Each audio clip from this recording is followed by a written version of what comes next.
Isa pong pinagpalang Monday morning, mga katots at mga ka-quarantine. Siyempre, bago ang lahat. Tulad ng dati, dapat may nakasanayan na tayo. Ano yun? Pindutin, like, pagkatapos, share. Okay? Once again, like, share. Okay? Pag hindi ako magnanak-nak.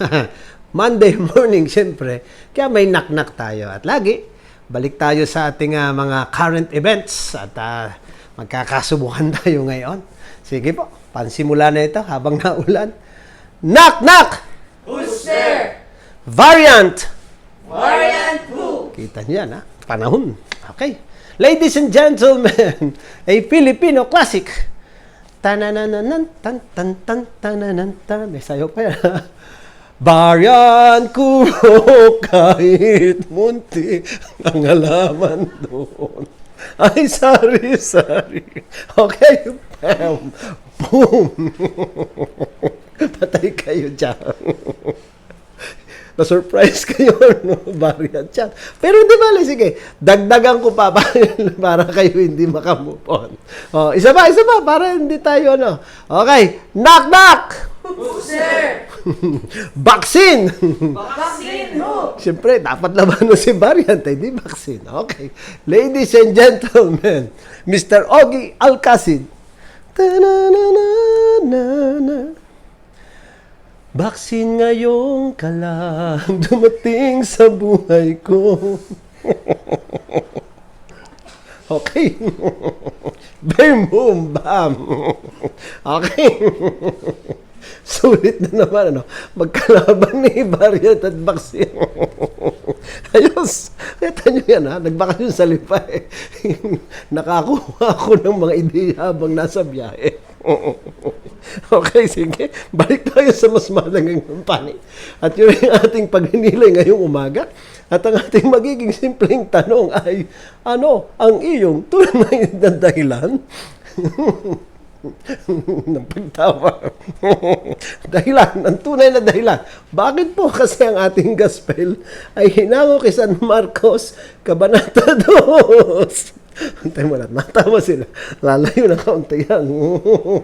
Kabanata 2, mga talata 18 hanggang 22 ay patungkol po doon sa dahilan ng pag-aayuno.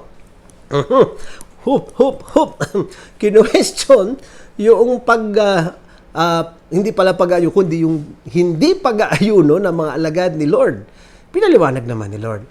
At sa totoo lamang mga kapatid, kaya yung tanong ko ay, ano ang ating tunay na dahilan? O anong iyong tunay na dahilan?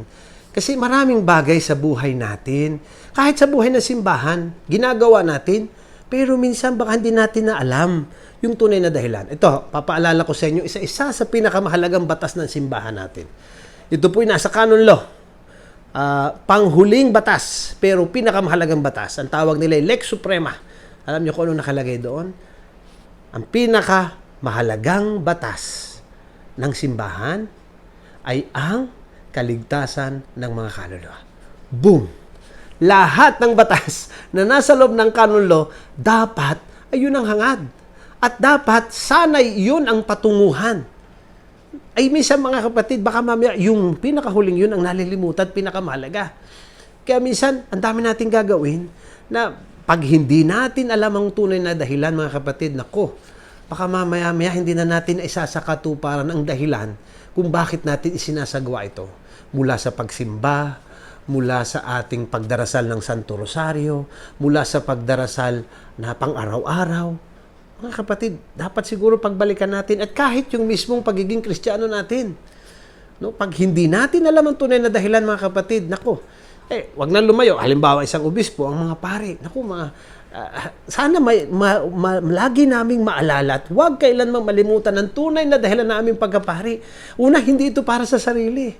Ito'y para sa paglilingkod. Unay sa Diyos, ikalaway sa simbahan at sa kanyang mga, sabihin na nating, mananampalataya. Kapag ang lalabas ay kami ang pinaglilingkuran, mga kapatid, di may mali dahil hindi na namin nababalikan yung tunay na dahilan siguro. It cannot be our priesthood a self-serving ministry. Kaya nga ministry di kontra na agad yung salitang yun sa self-service. Mga kapatid, siguro tayo sa buhay pananampalataya, pagbalikan din natin. Bakit mo ginagawa ang mga ginagawa? ano ang iyong tunay na dahilan. Sana matagpuan natin. At sana mapaalala sa atin lagi ng ating Panginoong Hesus. Okay po. Okay. Siya. Balik na po tayo sa pagbati. Siyempre, babati natin ang mga may birthday na taga-apostolado ng panalangin.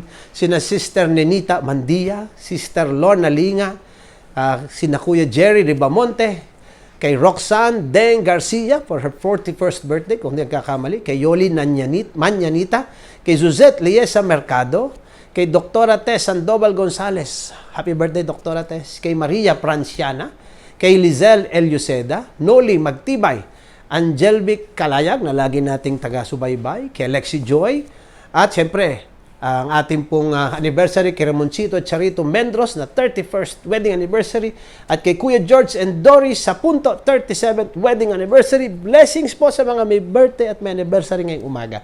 At syempre po, ang lagi kong paanyaya sa inyong lahat, ay di syempre, katulad ng pansimula nating ugali na dapat na like and share, ay di always be cyber missionaries. Evangelize through your social media.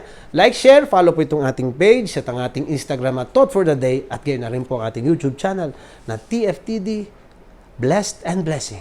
And special congratulations nga pala po kay Bella Racelis ng Mutya ng Lipa. Talaga nang she is really mutya ng lipa.